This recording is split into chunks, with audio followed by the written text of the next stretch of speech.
বাংলাদেশের রাজনীতি ও ডক্টর ইউনূসের বিরুদ্ধে বড়সড় একটা ইঙ্গিত পাওয়া গেছে হঠাৎ করেই। এতে দিন শেষে বিএনপি ট্রাপে পড়বে, বিএনপি শেষ হয়ে যাবে, ডক্টর ইউনূস এবং জনগণ জিতে যাবে। দর্শক, স্পষ্টভাবে ভারত বুঝিয়ে দিচ্ছে যে তারা ডক্টর ইউনূস সরকারকে চায় না, তারা ডক্টর ইউনূস সরকারের পতন চায়, তারা বিএনপিকে চায়। এতে ধরাটা খাবে বিএনপি। দর্শক, বাংলাদেশের রাজনীতি যেই মুহূর্তে অনেকটা চীনের দিকে ধাবিত হচ্ছে, মাননীয় প্রধান উপদেষ্টা চীন সফরে যাবেন এবং বাংলাদেশের রাজনৈতিক দলগুলো দল বেঁধে চীন সফরে যাচ্ছেন। চীন বাংলাদেশের রাজনৈতিক নেতাদের দাওয়াত দিয়ে চীনে নিচ্ছে। আমিরে জামাতের পাশে ইফতার পার্টিতে এবং নানান অনুষ্ঠানে চীনের রাষ্ট্রদূত বসে থাকেন। এই সময়ে ভারতের সেনাপ্রধানের বক্তব্য অত্যন্ত তাৎপর্যপূর্ণ। সরকার পাল্টালে ভারত বাংলাদেশ সম্পর্কের পরিবর্তন আসতে পারে, ভারতের সেনাপ্রধান। এর মানে ভারত বাংলাদেশের সাথে সুসম্পর্ক, এটা তো অনিবার্য, এটা তো সবাই চাইবে। কারণ এই সরকারের সাথে সম্ভব নয়। সরকার পাল্টালে ভারতের সাথে বাংলাদেশের সুসম্পর্ক, বা সরকার পাল্টানো মানে ভারত মনে করে যে বিএনপি আসবে, ডক্টর ইউনূস সরকার পাল্টানো মানে বিএনপি আসবে। ডক্টর ইউনূস সরকারের সাথে ভালো সম্পর্ক হচ্ছে না, কারণ কি? এরা চীন পাকিস্তানের সাথে ভালো যোগাযোগ, এটা বলছে স্পষ্ট। তাহলে দর্শক, ভারতের সেনাপ্রধান এখন বিএনপিকে চায়, ডক্টর ইউনূসকে চায় না। এই যে ভারতের সেনাপ্রধান বিএনপিকে চায়, এটাই বিএনপি ধ্বংসের কারণ হবে, দেখে রাখেন।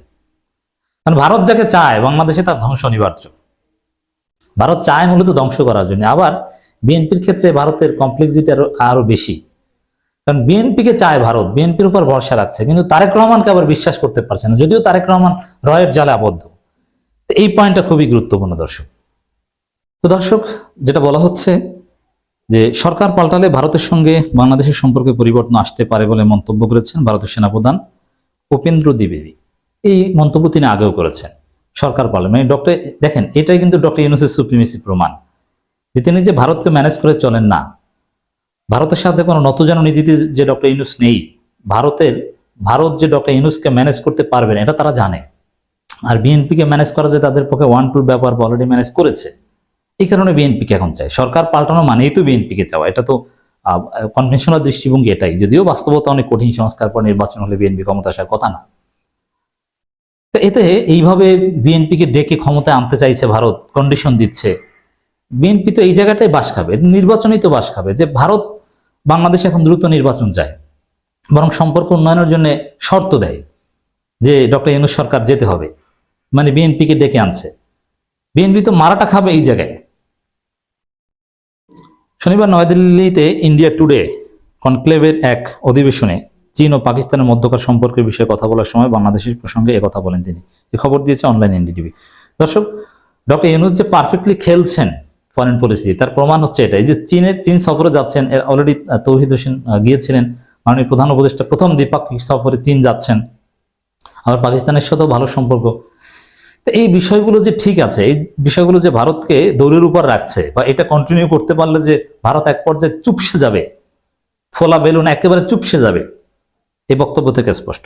এতে বলা হয়, চীন ও পাকিস্তানের প্রতি পরোক্ষ ইঙ্গিত করে দ্বিবেদী বলেছেন তাদের মধ্যে উচ্চ মাত্রা যোগাযোগ রয়েছে, যা মেনে নিতে হবে।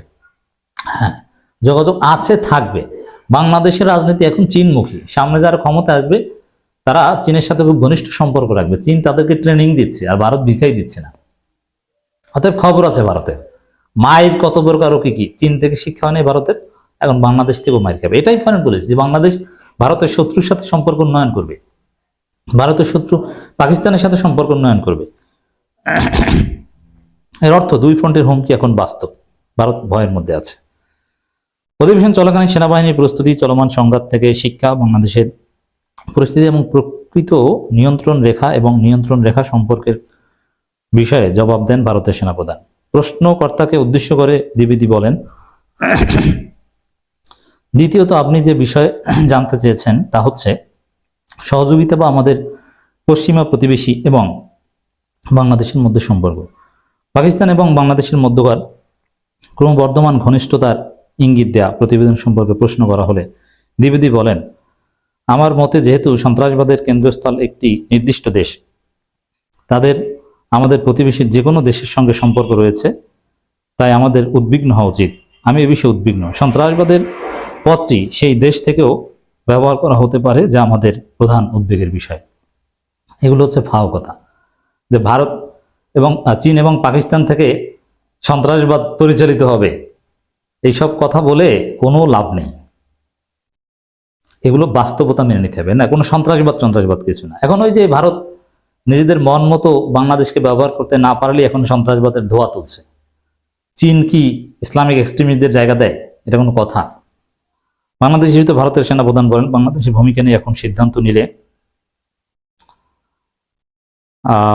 তা অনেক তড়িৎ সিদ্ধান্ত হবে। সেখানে সরকারের পরিবর্তন হলে ভারতের সঙ্গে বাংলাদেশের সম্পর্কের পরিবর্তন আসতে পারে।